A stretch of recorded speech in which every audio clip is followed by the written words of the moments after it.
சக்தி சனம் திருவடி சனம். குழந்தைங்களா இருக்கீங்க? நல்லா இருக்கீங்களா? போன வாட்டெல்லாம் கேட்டீங்களா? போன வாட்டிக்காக எல்லாரும் குரு வேணும். பாரதிதாசன் மனதில் உறுதி வேண்டும் என்ற மாரி நம்ம கிட்ட எந்த ஒரு செயல் செய்தாலும் உறுதி வேணும், தன்னம்பிக்கை வேணும். நம்மளால இதுல வெற்றி கொள்ள முடியும், நம்மளால எதையும் செய்ய முடியும், நம்மளால முடியாதது எதுவுமே இல்லை. கடவுளோட அருளால, குருவோட ஆசீர்வாதத்தால எல்லாரையும் எல்லாத்தையும் செய்ய முடியும்ன்ற நம்பிக்கை நமக்கு இருந்ததுன்னா போதும், நம்மளால வாழ்க்கையில வெற்றி பெற முடியும். சரி, இப்போ ஒரு சின்ன ஒரு கதை கேட்போமா? அம்மாவுடைய அருள்வாக்க பார்ப்போமா? மனமும் பணமும். மனத்தையும் பணத்தையும் ஒரே அளவில் சீராக வைத்துக் கொள்ள வேண்டும். மனிதன் எதற்கு அடிமை? மனிதன் பணத்திற்கு அடிமையாக கூடாது. தர்மத்திற்கும் உடல் உழைப்புக்கும் தான் அடிமையாக இருக்க வேண்டும். நல்ல குணம் இருந்தால் நல்ல குணம் இருந்தால் எல்லாம் தேடி வரும். எதற்கு மதிப்பு? மனம், குணம், தர்மம், உழைப்பு இருந்தால்தான் மதிப்பு உண்டாகும். எது இதெல்லாம் நல்ல குணம் இருந்தாதான் எல்லாமே தேடி வரும்ன்றாங்க. அப்படியா? குணமா இருந்தா எல்லாம் கிடைச்சிருமா? சரி, இந்த கதையை பார்ப்போமா? அம்மாவுடைய அருள்வாக்கு என்னைக்குமே பொய்யாகாது. அம்மா என்னைக்குமே நம்ம நல்ல குணங்களை தான் விரும்புவாங்க, தெரியுங்களா? அப்ப இந்த குணம் இருந்தா எல்லாம் தேடி வரும். அதே மாதிரி அம்மா என்ன சொன்னாங்க? மனம் பணம் எல்லாம் ஒரே சீரா வச்சிரும். அம்மாவுடைய மந்திரம் ஒண்ணு இருக்கும், தெரியுங்களா? மனத்துல பணத்தை பறிப்பாய் போற்றுவோம், பணத்துல மனத்தை பறிப்பாய் போற்றுவோம்னு சொல்லிட்டு போற்றி மலர் ஒரு மந்திரம் இருக்கும். அதனால அம்மா நம்ம மனசை முக்கியத்துவம் கொடுத்துருக்காங்க. எல்லாத்துலயும் கட்டுப்பாடா வச்சுக்கணும், அதுக்கு நம்ம மனம்தான் முக்கியம். சரி, ஒரு சின்ன ஒரு கதை பார்க்குமா? ஒரு ஒரு கிராமத்துல மணின்னு சொல்லிட்டு ஒரு கூலி தொழிலாளி இருந்தான். அவன் ரொம்ப ஏழை, ஆனா அவன் ரொம்ப நல்லவன். எல்லாருக்கும் ஒரு கஷ்டம்னா ஓடி ஓடி வேலை செய்வான், எல்லாருக்கும் உதவி பண்ணுவான். கஷ்டம்னா ஓடி வேலை செய்வான், தன்னலமா இருக்க மாட்டான். மற்றவங்க நலத்தை கருதி எல்லாம் சுயநலம் இல்லாம மற்றவங்க உதவி செய்வான். அவங்க ஊர்லயே அவனுக்கு ஒரு நண்பன் உண்டு. அவன் முந்திலாம் அவன் என்ன சொல்லுவான்னா, எப்பயுமே சுயநலம் இல்லாம மற்றவங்களுக்கு உதவி பண்ணணும், கஷ்டப்படுறவங்கள ஓடி ஓடி உதவி செய்யணும், அப்பதான் கடவுளுக்கு ரொம்ப பிடிக்கும்னு சொன்னான். அப்படி சொன்னா அவன் கொஞ்ச நாள்ல கொஞ்சம் பண வசதி பணம் வந்த உடனே அவன் மனம் மாறி போச்சு. அவன் மனம் மாறிட்டு குணமும் மாறி போச்சு. என்ன சொல்றான் இப்ப? அவன் என்ன, தான் உண்டு, தான் குடும்பம் உண்டு, தான் புள்ள மனைவி பிள்ளைகள்னு சொல்லிட்டு சுயநலமா வாழ ஆரம்பிச்சுட்டு, இவனை பார்த்து என்ன சொல்றான்? இவன் இவனை மாரி ஏமாந்த சோனங்க யாருமே இருக்க மாட்டான், பொழைக்க தெரியாதவன், அதையே புடிச்சு நிக்கிறான் பாரு, ஓடி ஓடி வேலை செஞ்சு நிக்கிறான் பாரு, உதவி பண்ணுகிறான் பாருன்னு சொல்லிட்டு இவனை திட்ட ஆரம்பிக்கிறான். இதை பார்த்து இந்த மணிக்கு ரொம்ப கோபம் வந்துருச்சு. முன்னாடி எப்படி சொன்னான் இவன்? இவன் தான் சொன்னான் மற்றவங்களுக்கு உதவி செய்யறவங்களுக்கு தான் கடவுளுக்கு ரொம்ப பிடிக்கும் சொல்லிவிட்டு, இப்ப பணம் வந்தவொடனே இவன் குணம் மாறி போச்சு பாரு சொல்லிட்டு ரொம்ப மனசு இவனுக்கு பொறுக்க மாட்டுது, புலம்பிக்கிட்டே இருக்கிறான். அப்ப அந்த ஊருக்கு ஒரு தடவை ஒரு துறவி வருவார். அந்த துறவியை பார்க்க இந்த மணி போவான். இந்த மணி போன உடனே அந்த துறவி கிட்ட போய் சொல்லுவானா, இந்த கடவுள் ஏங்க இப்படி இருக்கிறாரு? கஷ்டப்படுறவங்க எல்லாம் எப்ப பார்த்தாலும் நாங்கெல்லாம் கஷ்டப்பட்டுக்கிட்டே இருக்கிறோம். சுயநலமா இருக்கிறவங்க, பணம் வந்தோடனே குணம் மாறுறவங்க, இவங்கெல்லாம் பாரு கடவுளரால் நல்லா தான் இருக்கிறாங்க சொல்லிட்டு என் ஃப்ரெண்டு ஒருத்தவங்க இருக்கிறான். முதல்ல இப்படிலாம் பேசினான், இப்ப பணம் வந்தோடனே மனம் மாறி அவன் குணமும் மாறி போச்சு, சுயநலமா வாழறான். இந்த கடவுள் அவனுக்கு தான் உதவி பண்றாருன்னு சொல்லிட்டு ரொம்ப மனசு கவலையா சொல்லுவானாம். அப்ப அந்த துறவி சொல்லுவாராம், நான் உனக்கு ஒரு கதை சொல்றேன் கேளுப்பான்னு சொன்னாராம். இப்ப அந்த துறவி சொல்ற கதையை நாமளும் கேட்போமா? அப்ப அந்த துறவி அந்த பையன் மணிக்கிட்ட சொல்லுவாராம், ஒரு ஊர்ல ஒரு விறகு வெட்டி ஒருத்தர் இருந்தாராம். அந்த விறகு வெட்டிக்கு 2 பிள்ளைங்க, மனைவி அவங்களோட வாழ்ந்துன்னு வந்தார். அந்த விறகு வெட்டி நல்ல பக்திமான், நல்ல சாமிலாம் கும்பிடுவாரு, ஆனா நல்ல உள்ளம் படைச்சவர், நல்ல குணம் படைச்சவர். அவர் எப்பயுமே என்ன செய்யணும், விறகு வெட்டி காட்டுக்கு போய் விறகு வெட்டின்னு வந்துதான் சந்தையில போய் சாயங்காலம் வித்துட்டு காசு கொண்டு வந்தாதான் அவங்க பிள்ளைங்களுக்கு சாப்பாடு கிடைக்கும். அப்ப அந்த விறகு வெட்டி விறகு வெட்ட டெய்லி காட்டுக்கு போகக்குள்ள நினைப்பாராம், நம்ம இவ்வளவு கஷ்டம், விறகு வெட்டுற வேலை எவ்வளவு கஷ்டம் தெரியுமா? அப்ப நம்ம இவ்வளவு கஷ்டப்பட்டு விறகு வெட்டின்னு வரோம், நம்ம பிள்ளைங்களுக்கு 3 வேளை சாப்பாடு கூட நம்மளால வயிறார போட முடியலையே, ஒரு வேளை சாப்பாடு போடுறது ரொம்ப கஷ்டம். அப்ப விறகு வெட்டி நினைப்பாங்க, கடவுள் நமக்கு கஷ்டத்தை கொடுக்கிறாருன்னா பின்னாடி எல்லாம் நன்மையா தான் இருக்கும். ஆனா எவ்வளவு கஷ்டங்கள் எவ்வளவு சோதனைகள் கடவுள் கொடுத்தாலும் என்னுடைய குணத்தை மட்டும் நான் மாத்திக்க கூடாது, நான் என்னைக்குமே நல்லவனாகவே இருக்கணும்னு சொல்லிட்டு கடவுள்கிட்ட பிரார்த்தனை பண்ணுவாராம்.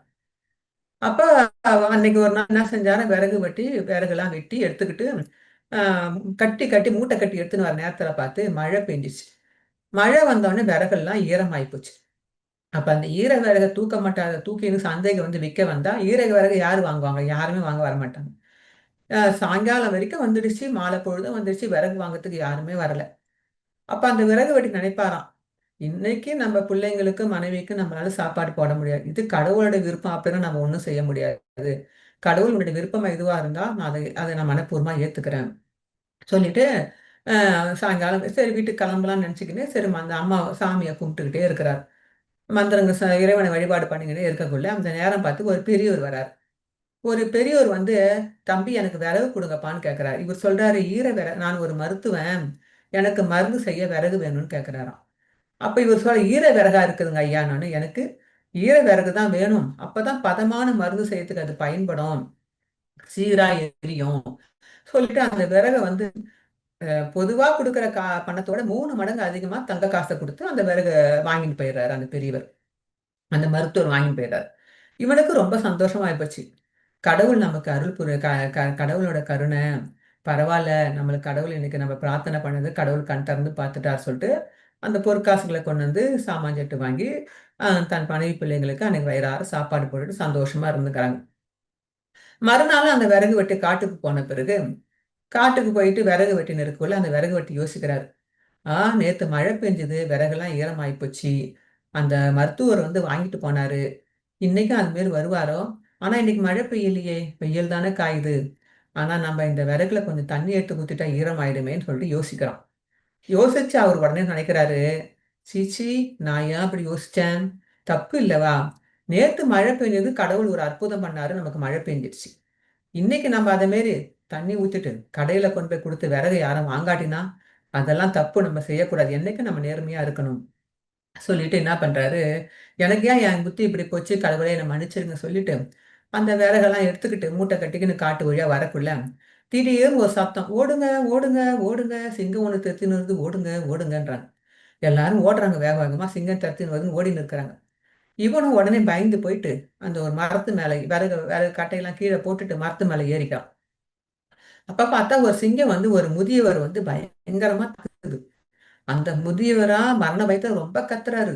சிங்கம் அவர தாக்கி நிறுக்குது. உடனே இந்த விறகு வெட்டி என்ன பண்றான், தன் உயிரையும் பொருட்படுத்தாம கீழ இறங்கி கோடாரியால அப்படியே எடுத்து அந்த சிங்கத்து மேல போய் வீசுறான் வேகமா. அந்த கோடாரி போய் அந்த சிங்கத்து மேல போய் பட்ட உடனே சிங்கம் என்ன பண்ணுச்சு, உடனே கோவத்துல அவன முதியவர விட்டுட்டு தன்னை தாக்கணும் நோக்கி ஓடி வருது. இந்த விறகு வெட்டி நோக்கி தாக்க வருது. விறகு வெட்டி உடனே என்ன பண்றான், சிங்கம் தன்னை நோக்கி வர்றத பார்த்தோன்னே அவனும் தன் கையில இருக்கிற அந்த விறகு கட்டைய அத போட்டு சிங்கத்த பயங்கரமா தாக்குறான். தாக்குனோனே சிங்கம் அடிபட்டு பயந்து ஓடி போயிடுது.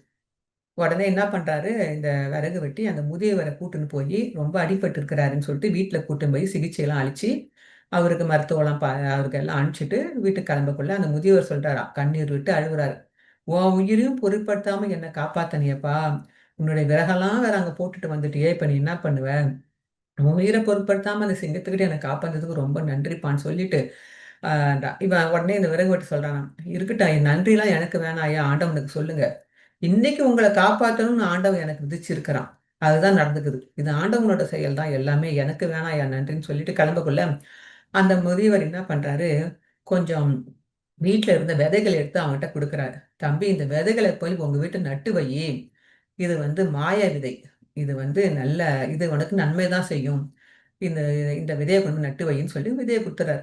இவரும் அத வாங்கிக்கிட்டு வீட்டுக்கு வந்து தன் மனைவி கிட்ட நடந்ததெல்லாம் சொல்றார். இந்த மாரி உயிர் ஆபத்து ஆயிப்போச்சு. ஒருத்தர காப்பாத்தன்னு. அவங்க மனைவி அப்ப இனிமேல் பட்டு ராத்திரி நேரம் ஆயிப்போச்சு. இனிமேல் பட்டு அந்த கட்டைய கொண்டு போய் கடையில விக்கவும் முடியாது. விறகு வெட்டி வீட்டுக்கு போயிட்டார். அத அப்படியே காட்டுலயே அந்த மரக்கட்டையெல்லாம் விட்டுட்டு வீட்டுக்கு போயிட்டார். வீட்டுக்கு போய் மனைவி கிட்ட நடந்ததெல்லாம் சொன்ன உடனே மனைவி ரொம்ப சந்தோஷப்பட்டாங்க. "உங்களால ஒரு உயிர் காப்பாத்தப்பட்டதுங்களா, அதுதாங்க முக்கியம். சாப்பாடு முக்கியம் இல்லங்கன்னு" சொல்லிர்றாங்க. அப்புறம் அவரு, பசங்க எல்லாரும் அவங்க பிள்ளைங்கலாம் சேர்ந்து அந்த விதை இருந்ததுல, அந்த விதைய போய் தோட்டத்துல போய் விதைக்கிறாங்க. அவரு தான் சொன்னாரு, "மாய விதை இது. அற்புதமான விதைன்னு" சொன்னாருல்ல. பொதுவா விதையெல்லாம் விதைக்கிறதுன்னா 3 நாள் ஆகும். முளைச்சு வரதுக்கு 3 நாள் ஆகும். இந்த விதை தான் மாய விதையாச்சே. உடனே போட்ட உடனே மறுநாளே என்ன பண்ணுச்சு, அந்த விதையெல்லாம் முளைச்சு செடியா இருக்குது. மறுநாள் சாயங்காலம் ஆனா பெருசு பூ பூத்துருச்சு. அதுக்கு 2ஆம் நாள் ஆனா காய் காய்ச்சி கொஞ்சம் பெரிய செடி ஆயிப்போச்சு. 3ஆம் நாள் பார்த்தீங்கன்னா, அது பெரிய மரமாகி நெறைய பழங்களா வந்துடுச்சு. இத பார்த்தோனே அவங்களுக்கு ரொம்ப ஆச்சரியமா ஆயிப்போச்சு. இது என்ன இது 3 நாள்ல பழமே வந்து போச்சுன்னு சொல்லிட்டு, அந்த பழத்த எடுத்து வெட்டி பார்க்குறாங்க. அதுல வந்து வைரக் கற்களா இருக்குது. இத பார்த்த உடனே அந்த விறகு வெட்டிக்கும் அவங்க மனைவிக்கும் ரொம்ப ஆச்சரியமா இருக்குது. அப்ப அந்த மனைவி சொல்றாங்களாம், "உங்களுக்கு நல்ல மனசு கடவுள் இத குடுத்துருக்கிறாருங்க." சொல்லிட்டு, அத கொண்டு போய் சந்தையில கொண்டு போய் விக்கிறதுக்கு கடையில கொண்டு போய் வித்துட்டு காசாக்கி எடுத்துட்டு வந்துட்டாரு. இதே மாரி அவருக்கு நெறைய பழங்கள் நெறைய க க வைரக்கற்கள வித்தோனே நெறைய பணம் சேர்ந்து போச்சு. பணக்காரர் ஆயிட்டாரு.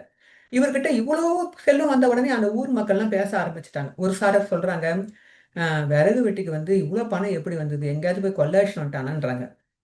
இன்னொரு சாரர் சொல்றாங்க, "இல்லது எங்கேயாவது புதையல் கிடைச்சிருக்கும்னு" சொல்றாங்க.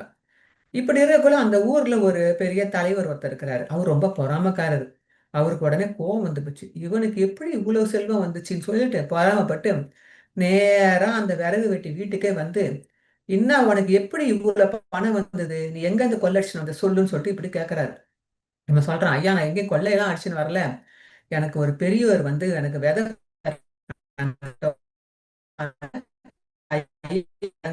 அது எனக்கெல்லாம் வந்தது.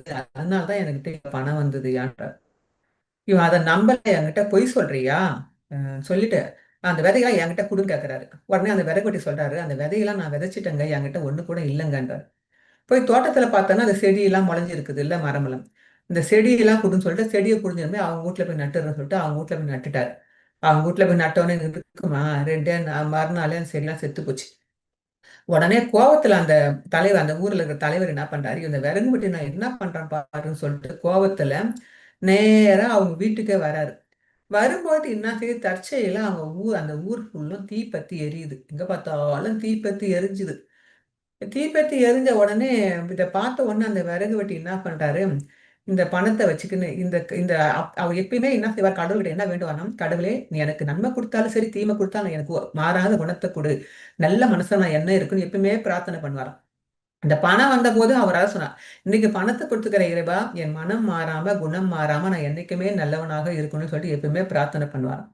அந்த குணம் உடையறதுனால என்ன செஞ்சாரு, உடனே தன்கிட்ட இருக்கிற பணத்தெல்லாம், இன்னைக்கு இந்த பணம் வந்து கடவுள் நமக்கு குடுத்ததுன்னு சொல்லிட்டு, கடவுள் குடுத்த பணத்த மக்களுக்கு தான் நம்ம செலவு செய்யணும்னு சொல்லிட்டு, என்ன பண்ணுவாராம், அந்த பணத்த வச்சு அந்த மக்களுக்கெல்லாம் வீடு கட்டி குடுக்கறதுக்கு, அவங்களுக்கு வேண்டிய வசதிகள் வீடெல்லாம் எரிஞ்சு போச்சு எல்லாருக்கும். எல்லாருக்கும் வேண்டிய வசதிகள்லாம் செய்து குடுத்து, எல்லா பணத்தையும் அவங்க கூட அவனுக்குன்னு வச்சுக்காம எல்லாருக்கும் மக்களுக்குன்னு பயன்படுத்திட்டாங்கன்னு சொல்லிட்டு மன்னிப்பு கேட்பாராம். உடனே அவன் அந்த விறகு வெட்டி அந்த தலைவர்கிட்ட சொல்லுவாராம், "ஐயா இது கடவுள் எனக்கு குடுத்ததுயா. கடவுள் குடுத்தத வந்து நான் மக்களுக்கு தான்யா செலவு செய்யணும். இது என்னுடைய பணம் இல்லையான்னு" சொன்ன உடனே அவன் இன்னும் கூனி குறுங்கி இவ்ளோ நல்லவனா இருக்கிறேன்னு சொல்லிட்டு அவன நன்றி செலுத்திட்டு போயிடுவாராம். இப்படி இந்த பணமெல்லாம் எல்லா பணத்தையும் அந்த விறகு வெட்டி மக்களுக்குன்னே செலவு பண்ணிட்டாரு. இப்ப அவங்ககிட்ட காசு இல்ல. பழையபடி ஏழையா வந்துட்டாங்க. அப்பப்ப சாப்பிடணும் என்ன செய்யறது? திருப்பி பழையபடி என்ன பண்ணுவாரு, அந்த விறகு வெட்டி காட்டுக்கு போய் மரம் வெட்டுறதுக்கு போவாரு. இந்த தடவ மரம் வெட்ட போக்குல காட்டுக்கு உள்ளுக்க ரொம்ப தூரமா போவாராம். உள்ள போனோனே அங்க ஒரு பாழும் கிணத்துல இருந்து ஒரு குரல் கேக்குமாம், "என்ன காப்பாத்துங்க, என்ன காப்பாத்துங்கன்னு" ஒரு குரல் கேட்குமாம். அந்த கிணற போய் எட்டி பார்த்தா, அந்த கிணத்து உள்ள ஊழ்ந்தா யாருமே உயிரோட இருக்க மாட்டாங்க. அவ்ளோ பெரிய பாழுங்கிணறு இருப்பது. அது உள்ள ஒரு பையன் ஊழ்ந்து கிடக்குறான்.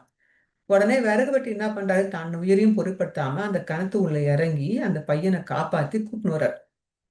அந்த பையன காப்பாத்தி மேல கூட்டின்னு வந்தோனே பார்த்தா, அந்த பையனுக்கு உடம்பு கொதியா கொதிக்குது. ஜுரம் அவ்ளோ கொதிக்குது. இவன அப்படியே விட்டுட்டு போ முடியாதுன்னு சொல்லிட்டு வீட்டுக்கு கூட்டின்னு வந்து ஒரு 3 நாள் அவன தான் வீட்லயே தங்க வச்சு, அவன உடம்பெல்லாம் வைத்தியம் பார்த்து அனுப்பிச்சோனே, அந்த பையன் கண்ண முழிச்சுட்டு, "நான் யார் தெரியுங்களா? நான் இந்த நாட்டு இளவரசன். நான் வந்து வேட்டையாட காட்டுக்கு வந்தேன்.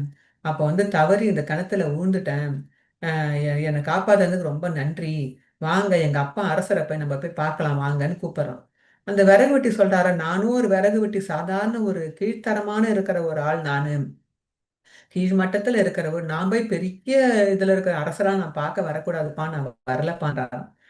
இல்ல உங்கள மாரி நல்லவங்க தான் வந்து எங்க அப்பாவ பார்க்கணும் வாங்கன்னு" சொல்லிட்டு கட்டாயப்படுத்தி அந்த பையன் கூட்டின்னு போனான்.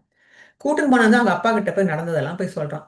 அவங்க அப்பா உடனே அவருக்கு விறகு வெட்டிக்கு, "உனக்கு என்ன வேணும் கேளுப்பா. என் பையனோட உயிரையே காப்பாத்திருக்கிற என்ன வேணும் கேளுன்னு" சொல்லிட்டு கேட்கறாரு. இவன், "எனக்கு எதுவுமே வேணாங்க. எங்க ஊர்ல வந்து பசங்க படிக்கிறதுக்கு பள்ளிக்கூடம் இல்ல. கிணறு இல்ல, தண்ணிக்கு கிணறு இல்ல. எங்க ஊருக்கு கிணறு வெட்டி குடுப்பீங்களா? பசங்களுக்கு வந்து பள்ளிக்கூடம் கட்டி படிக்கிறதுக்கு பள்ளிக்கூடம் கட்டி குடுங்கன்னு கேட்கறாராம். உடனே அந்த அரசர் சொல்றாராம், "நீ உனக்கோசம் எதுவும் கேட்காம மக்களுக்கோசம் கேட்கறியப்பா. உனக்கு நான் எல்லாம் செய்து கொடுக்க இந்த காலத்துல இவ்வளவு நல்ல மனுஷன் நான் சொல்லிட்டு அந்த அரசர் அவரை புகழ்ந்துட்டு அவர் கேட்டதுக்கு மேல எல்லாம் நிறையாவே செய்து கொடுக்கிறாராம். அப்ப இந்த விறகு வெட்டி இதெல்லாம் அந்த ஊர் மக்கள் விறகு வெட்டிய மக்கள் புகழ்ந்து தள்ளிட்டாங்க வச்சுங்களேன். விறகு வெட்டி தான் இந்த ஊர்லயே நல்ல மனுஷன், நல்ல குணத்தோட இருக்கன்னு புகழ்ந்து தள்ளிட்டாங்க. இப்படி இருக்கக்குள்ள அந்த பெரியவர் வந்து என்ன பண்ணாரு, இந்த மருத்துவரா இருந்தாரு ஒரு பெரியவரு. அவரும் இந்த சிங்கத்துல அடிபட்டாரு. அந்த பெரியவர் வந்து என்ன பண்ணாரு, ஒரு நாள் அந்த விறகு வீட்டுக்கு வீட்டுக்கு வந்தாராம். விறகு வீட்டுக்கு வந்துட்டு, "நான் ஒரு கந்தர்வன்." கந்தர்வன்னா ஒரு தேவர் மாரி. "கந்தர்வன்பா, உன்னோட நல்ல குணத்த வந்து பார்த்து ரொம்ப சந்தோஷப்பட்டேன். அதனால தான் நான் உனக்கு நெறைய உன் நல்ல குணத்த பார்த்து எப்ப வந்தாலும் உன் நல்ல குணத்தோட நீ இந்த மனம் மாறாம எனக்கு சந்தோஷமா இருந்தது. அதனால அதனால தான் நான் இப்ப இங்க வந்தேன். உன்ன நான் நெறைய முறை சோதிச்சேன். எல்லா சோதனையும் நீ வெற்றி பெற்றுட்ட. உனக்கு வந்து சோதனை குடுத்தேன். ஆனா சோதனையில உனக்கு நெறைய பொண்ணு குடுத்தேன். வைரங்கள் குடுத்தேன். அது எல்லாத்தையுமே நீ வந்து மருத்துவனா வந்து நான் உனக்கு வந்து இது குடுத்தேன். பொற்காசுகள் குடுத்தேன்.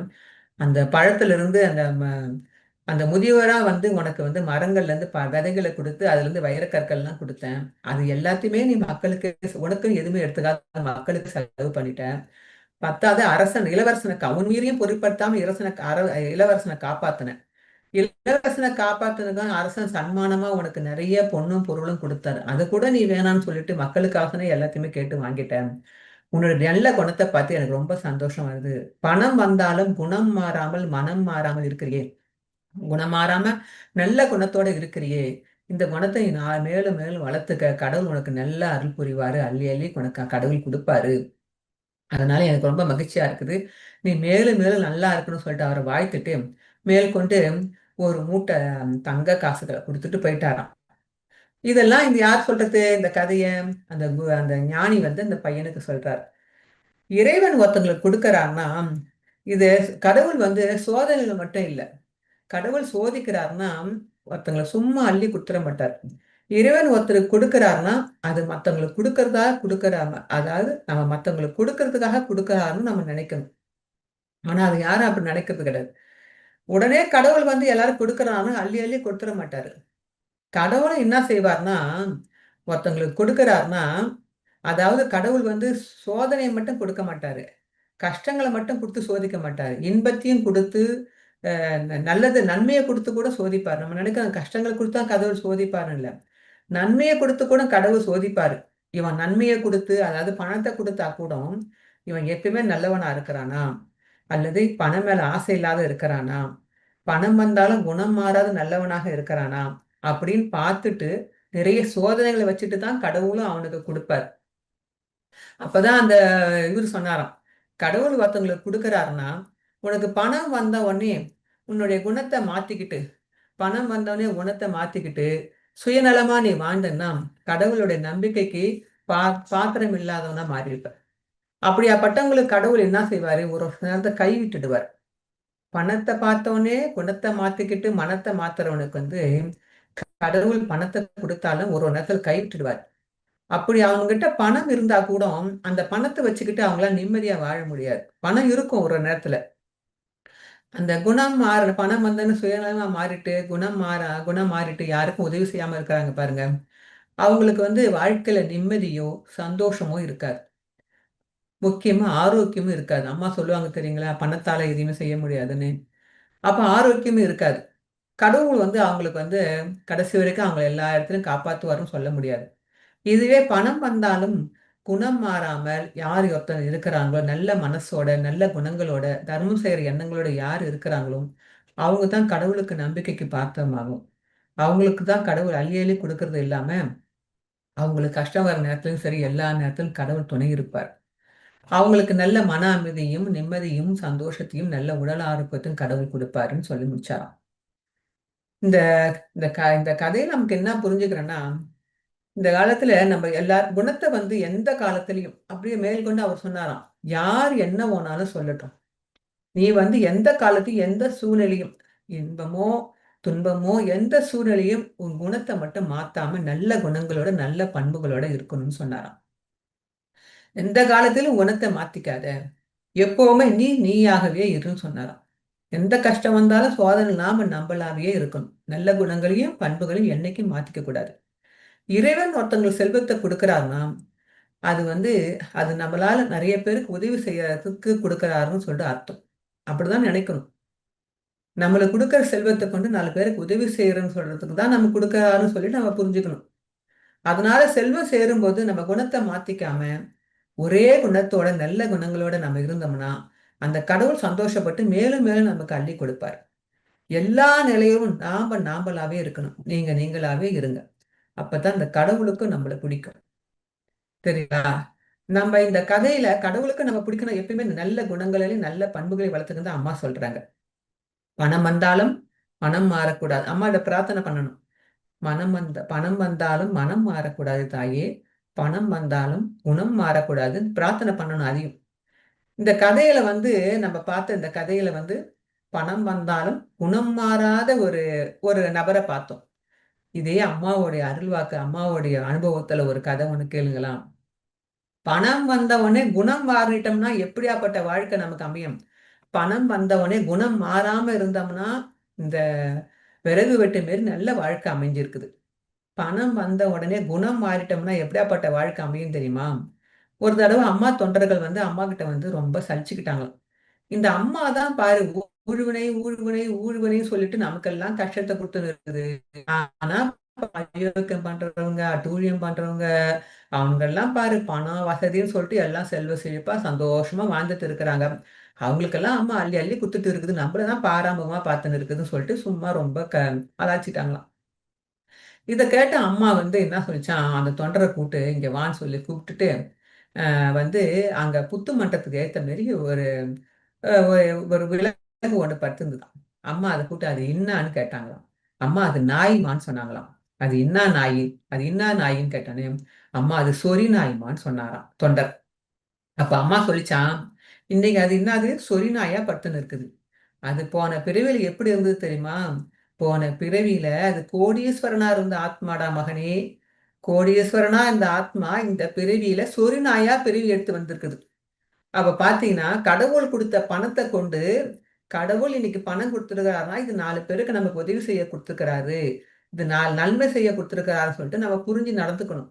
அதை விட்டுட்டு அந்த பணத்தை வச்சுக்கின்னு ஆடாத ஆட்டம் பாடாத பாட்டம் போடி வாழ்வதற்கேன்னு சொல்லிட்டு சந்தோஷமா நம்ம வாழ்ந்துட்டு போயிட்டோம்னா சுயநலமா வாழ்ந்துட்டு போயிட்டோம்னா அடுத்தவங்களை கஷ்டப்படுத்தி வாழ்ந்துட்டு போயிட்டோம்னா நாளைக்கு நமக்கு இந்த நிலைமை தான் வரும். சூரியனாயா பிறக்கிற நிலைமை நம்ம நினைக்கிறோம் இருக்கிறதுலயே அரிதான பிறவி மனித பிறவி.